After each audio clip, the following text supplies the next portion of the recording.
My name is Joe Shear, and I'm the proprietor and builder and designer of where we're taking this film right here at the Tropical Treehouse in Rincon, Puerto Rico.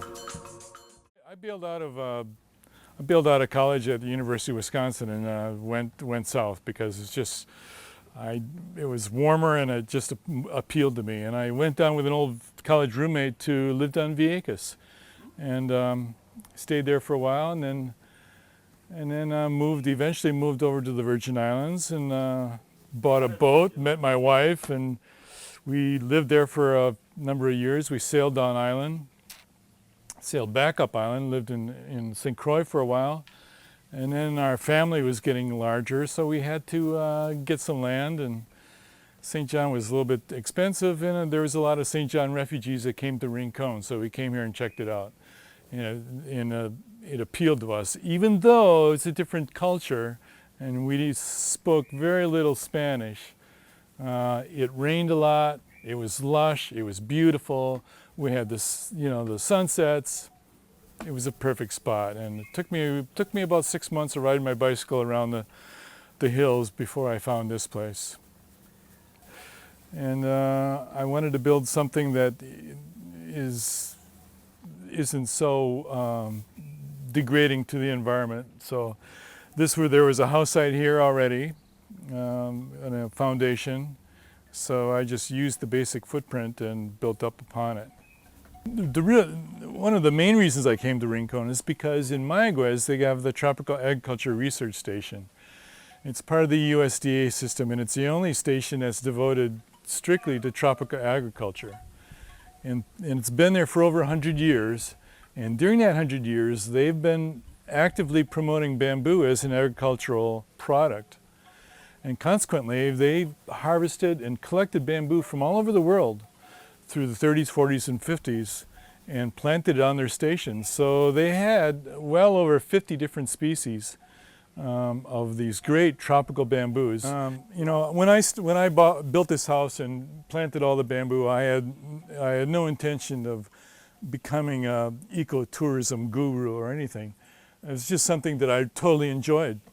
But eventually, we built some tree houses, and everything started growing up and lush, and I said, well, we ought to share this with people and maybe make a little money on the side. And that's exactly what we did, put it on a website.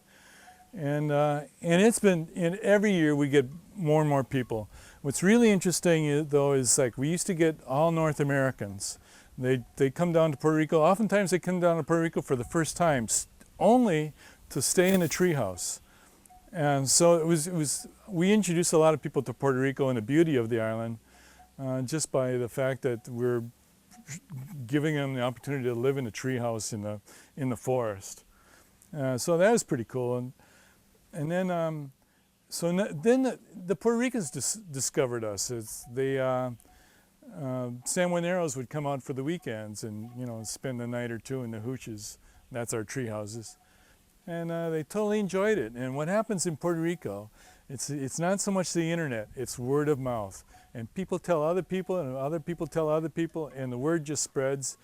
And now we're getting, we almost have a steady income throughout the year. In the summertime, it's Puerto Ricans. In the wintertime, it's North Americans. We rent out the main house to large groups, but we have the little tree houses out on the hillside. We have another one down here that's off the main house.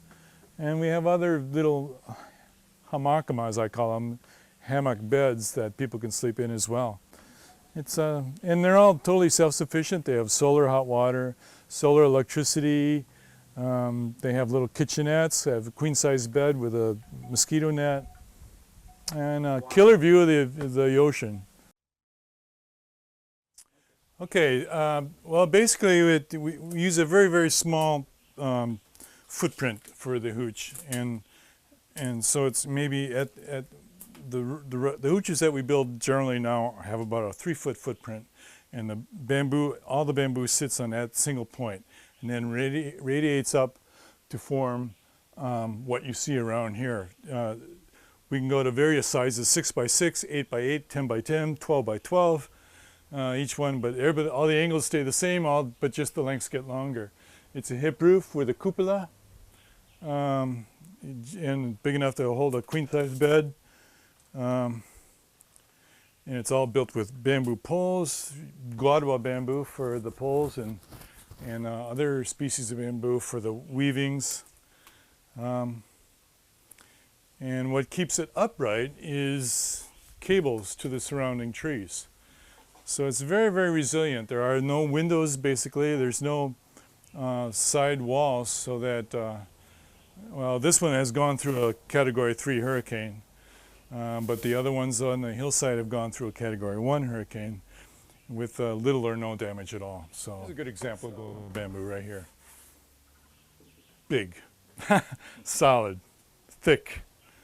It doesn't rot, it's termite resistant. You can put nails in it, it won't split. Originally when the conquistadors came across the Andes and discovered Colombia, where guadua bamboo is native to, there was huge forests of guadua bamboo. And they actually built cities, and it's the only known instance of a bamboo culture in the Western Hemisphere. And eventually they all burned down, and were replaced with cement. But at one time it was a bamboo culture. Pretty cool. Okay, this is the smaller of the two hooches. The upstairs is 8x8. Has a queen-size bed with a mosquito net. The solar panels are on the roof. We collect water off the roof and it goes over to a little tank over here. Has a nice view of the ocean and landscaping. We've got mango trees and bamboo, and people love it. That's a shower over there, bathrooms over here. And then we got about a mile of paths that go all over the land for exploring in the countryside, the jungle.